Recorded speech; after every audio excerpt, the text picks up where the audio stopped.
Hello everyone, நான் தான் உங்கள் அசார். நான் ஆக்சுவலாக ரீசெண்டாக ஒரு கதை படித்தேன். அதை உங்களுக்கு ஷேர் பண்ணலான்னு இருக்கேன்.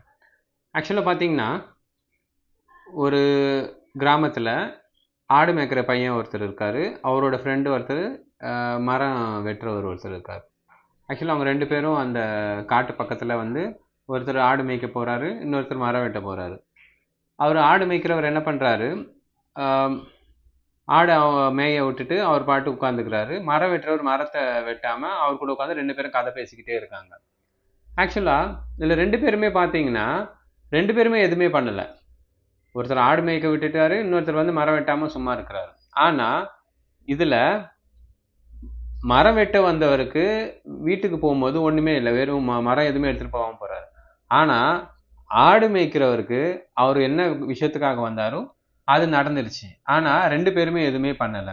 இதுலேருந்து நம்மளுக்கு என்ன தெரியுதுன்னு பார்த்தீங்கன்னா, ஆடு மேய்க்க வந்தவருக்கு அவரோட வேலை முடிஞ்சிருச்சு, ஆனால் மரம் வெட்ட வந்தவர் ஒன்றுமே இல்லாமல் தான் போனார்.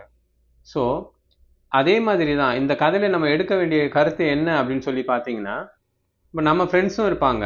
நம்ம ஃப்ரெண்ட்ஸில் சிலர் வசதியாக இருப்பாங்க, சிலர் கஷ்டப்படுறவங்க இருப்பாங்க. ஸோ இப்படி இருப்பாங்க. ஆனால் திடீர்னு பார்த்தீங்கன்னு நினச்சிக்கோங்களேன், திடீர்னு ஃப்ரெண்ட்ஸ் திடீர்னு எங்கன்னா போகலாம் அப்படின்னு சொல்லிட்டு போவாங்க. ஸோ அதில் மேக்ஸிமம் பிளான் பண்ணுறது பார்த்தீங்கன்னா, நல்ல வசதியான ஃப்ரெண்ட்ஸு பிளான் பண்ணுவாங்க. ஸோ அப்படி இப்போ பிளான் பண்ணும்போது என்ன ஆகும்னா, அவங்க லெவலுக்கு ஏற்ற மாதிரி அந்த ஹோட்டல்ஸாக இருக்கட்டும், அவங்க சாப்பிட்ற சாப்பாடாக இருக்கட்டும், இல்லை அந்த ட்ரிப் ஆகட்டும், அவங்களாம் இருப்பாங்க. ஸோ அவங்களோட வருமானம் பார்த்தீங்கன்னா, அவங்களோட அப்பாவோட பிஸ்னஸ் எதுனா பண்ணிட்டு இருப்பாங்க. அதே மாதிரி ஒரு 2, 3 நாள் போனாங்கன்னா, அவங்க லீவ் எடுத்தால் கூட பிரச்சனை கிடையாது. அதே மற்ற ஃப்ரெண்ட்ஸ் எல்லாம் பார்த்தீங்கன்னா, ஒரு 2, 3 நாள் லீவ் எடுக்கணும் அப்படின்னு பார்த்தீங்கன்னா, நம்மளோட ஆஃபீஸில் இன்ஃபார்ம் பண்ணணும். பர்மிஷன் தருவாங்களா தரமாட்டாங்களான்னு தெரியாது. அது லாஸ் ஆஃப் பே இருக்குது. ஸோ இவ்வளோ விஷயங்கள் இருக்குது. ஆனால் நம்ம என்ன பண்ணுறோம், லீவ் எடுத்துகிட்டு ஊரை சுற்றுறோம். ஸோ இதில் பார்த்தீங்கன்னா, அந்த வசதியான பையனுக்கு பிரச்சனை கிடையாது. ஏன்னா அவன் பார்க்குறது பிஸ்னஸ். அவன் ஒரு கடை வச்சுருந்தா கூட அவன் கடை பசங்க வேலை செய்ய போகிறாங்க. அதனால அந்த கடை அவனோட பிஸ்னஸ் நல்லபடியாக போயிட்டு இருக்கும். ஆனால் நம்ம வேலைக்கு போகிறோன்றதால நம்மளுக்கு என்ன ஆகுது, அந்த லீவோட சம்பளமும் பிடிச்சி போயிடுறாங்க, அந்த டூருக்கு போகிறது ஒரு எக்ஸ்பென்ஸும் ஆகுது. ஸோ இந்த மாதிரி விஷயங்கள் நடக்குது.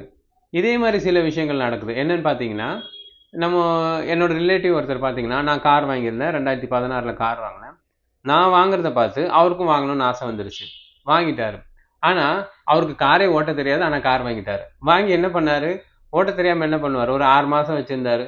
சும்மா இஎம்ஐ கட்டணுமேன்னு சொல்லிட்டு 6 மாதம் கழிச்சு விற்றுட்டார். ஸோ நம்ம அடுத்தவங்கள பார்த்து இவங்க நம்ம ஃப்ரெண்ட்ஸும் பண்ணுறாங்க, அதனால் நம்மளும் பண்ணுவோம் அப்படின்னு சொல்லிட்டு பண்ணோன்னா, அவங்களோட பொருளாதார நிலை வேற, நம்மளோட பொருளாதார நிலை வேற. இதே மாதிரி இன்னொரு எக்ஸாம்பிள் எடுத்துக்கிட்டோம் பார்த்தீங்கன்னா, இப்போ நம்ம வீட்டில் ஒரு ஃபங்க்ஷன் நடக்கும். நம்ம வீடு மீன்ஸ் ஒரு ரிலேட்டிவ் ஃபங்க்ஷன் நடக்கும். இப்போ என்னோட கூட பிறந்தவங்க, அண்ணன் தம்பிங்க, அக்கா தங்கச்சிங்க அப்படி இருக்கவங்க வீட்டில் எதுனா ஃபங்க்ஷன் அப்படின்னா, அப்போ நம்ம ஒரு புது ட்ரெஸ் எடுக்கலாம். ஸோ அந்த ஃபங்க்ஷனில் மிங்கிள் ஆகலாம்.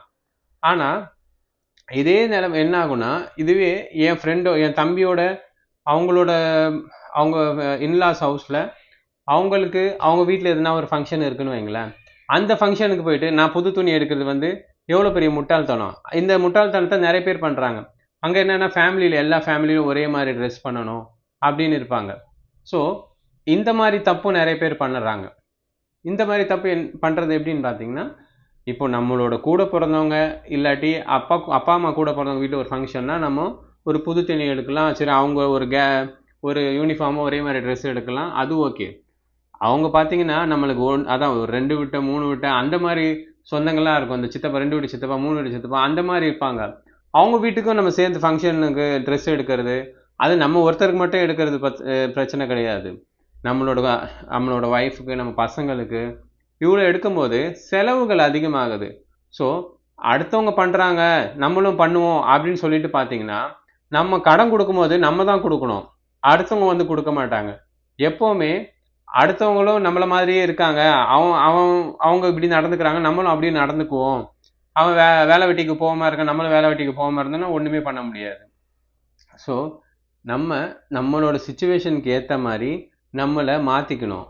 இப்போ நம்ம ஃப்ரெண்ட்ஸு, நம்ம அண்ணன் தம்பிங்க, நம்ம ரிலேட்டிவ்ஸ் அவங்களும் இப்படி நடந்துக்கிறாங்கன்றதுக்காக நம்மளும் ஒரு டூருக்கு போகணும், 6 மாதத்துக்கு ஒரு டூரு, 3 மாதத்துக்கு ஒரு டூரு, இந்த மாதிரி ஃபங்க்ஷன் போகணும், அப்படி போகணும், ஃபங்க்ஷனுக்கு இந்த மாதிரி ட்ரெஸ் எடுக்கணும், எல்லோரும் ஒரே மாதிரி ட்ரெஸ் எடுக்கணும், இந்த மாதிரி ஒரே மாதிரி ஷூஸு, ஒரே மாதிரி அப்பேரல்ஸ்லாம் போடணும், ஒரே மாதிரி ஆக்சசரிஸ்லாம் போடணும் அப்படின்னு நினச்சோம்னா, போடலாம், பிரச்சனை கிடையாது. ஆனால் அதை கடன் வாங்கி தான் போடணும். அந்த கடனை கட்டுறதுக்கு அவங்க இருக்க மாட்டாங்க, நம்ம தான் கட்டணும். ஸோ இந்த மாதிரி விஷயங்களை நம்ம தவிர்த்துக்கணும். அப்படி தவிர்த்தா மட்டும்தான் நம்மளால் நம்மளோட ஃபினான்ஷியலை கரெக்டாக மெயின்டைன் பண்ண முடியும். மறக்காமல் என்னோட பேஜை லைக் பண்ணுங்கள், சப்ஸ்கிரைப் பண்ணுங்கள், உங்கள் ஃப்ரெண்ட்ஸுக்கு ஷேர் பண்ணுங்கள். ரொம்ப நன்றி.